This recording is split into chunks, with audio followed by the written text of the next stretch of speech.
The news here on 3FM 92.7. The bulletin is live from our studio here at Adisawe Kanda in Accra and on numerous affiliates across the country. In Tamale, we are live on Kesmi 107.1 FM and in Wa we are on W 93.5 FM. Around the world, we are streaming live on 3news.com. Coming up this morning, 48 hours after a resounding victory in the by-election, Asin North MP elect James J. Chukwuesin back in court with appeal on the daily hearing of his case. I believe in the rule of law, and I do things according to the law. The fundamental belief or value of legal system, you're innocent until proven guilty. Meanwhile, road projects which were feverishly ongoing in the constituency ahead of the by-election have come to a halt. Maybe they overwhelmed. That's why they are arresting. But from tomorrow, we are hoping that they will continue. If they don't continue, 2024 is just 1.5 years. Ahead in the bulletin, second hearing of LGBTQ bill to begin in Parliament today after Eid break. The proper human sexuality and Ghanaian family values bill be programmed for Tuesday or Thursday, or whatever it is, it must be on the other paper. Plus looming fuel and LPG shortage as tanker drivers strike enters day 3. We have details of these and some other stories coming your way shortly. To stay with us.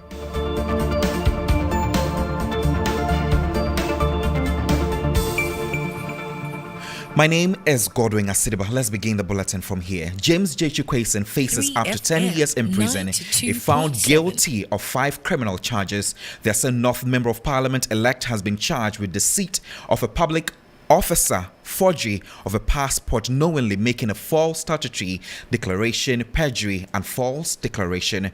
My colleague Noble Crosby Annan has been following this report. He lost his status as Member of Parliament for the Asin North constituency. Now, although he has been retained after a crucial by-election. Since 2020, the NDC has backed him in various ways despite his predicaments, with major NDC members supporting him in the Asin North constituency, ensuring they did not lose in the by-election. For Dr. Kwesi Amachi-Boateng, it is time for the party to reap the fruits of their labor. He stands out as a candidate that the constituents like so much. He comes with something that the NDC want to engage him and find out and possibly try to benefit from that. He has a lot of credit in his social account with the constituency. Between now and 2024, I expect him to even add to that and possibly build some sort of a similar support for their presidential candidate. He faces up to 10 years in prison if found guilty of the criminal charges. 3FM 92.7 and the potential consequences. What next in that regard? I believe in the rule of law, and I do things according to the law. The fundamental belief or value of legal system, you're innocent until proven guilty. So for him to say that, I think it's not a qualified statement. It appears it is all but over, but there is certainly more to come. The Asin North MP elect has filed an appeal in the Court of Appeal challenging the daily trial order made by the High Court Judge Mary Zanya. To ensure that Kwuesin gets a fair trial in the criminal case against him, his lawyers have filed an application for stay of proceedings pending the determination of his appeal on grounds of several errors of law committed by the trial judge which breach Kwuesin's rights to a fair trial. Meanwhile, residents of Asin North say they expect the completion of ongoing projects in their constituency despite a loss of their ruling party in the by-election. It has been a race by the ruling administration to, as much to their ability, develop the Asin North constituency since the by-election here was announced. All across the constituency, as was widely reported, developmental projects sprang up in rapid pace. Now the election has ended and the ruling party's candidate did not emerge victorious. Down there, you see ongoing road projects which were expected to continue, but as at the morning after the elections, machines are stationed up there and work is not yet beginning. The residents say they expect the projects to be completed on schedule. Maybe they overworked. That's why they are resting. But from tomorrow, we are hoping that they will continue. If they don't continue, 2024 is just 1.5 years. If they are not able to complete, I don't think the community will say something good to them, because they will tell them that we were told that you were doing this for by-election. Prove to us.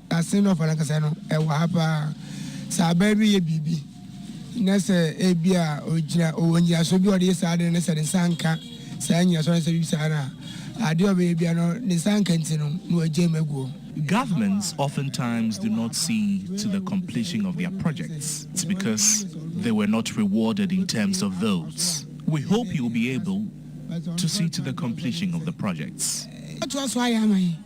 Eric Mawina Igbeta, TV3 News, from the road of Asempanaye to Kushia.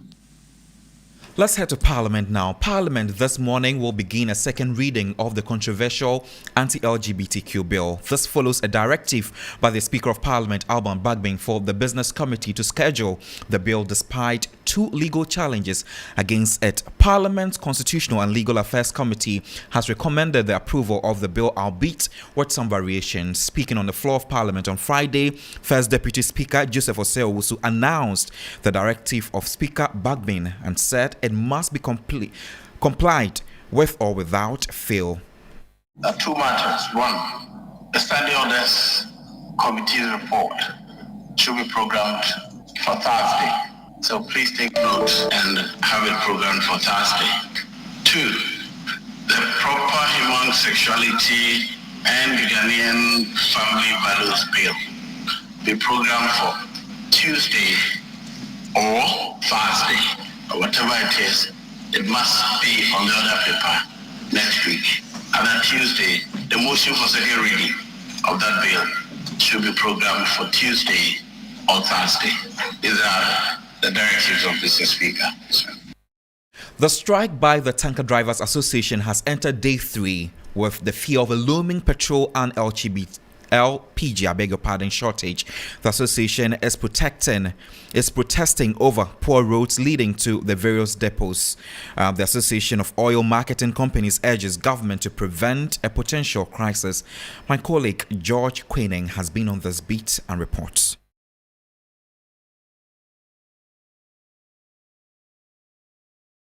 The strike by petroleum tanker drivers continues unabated.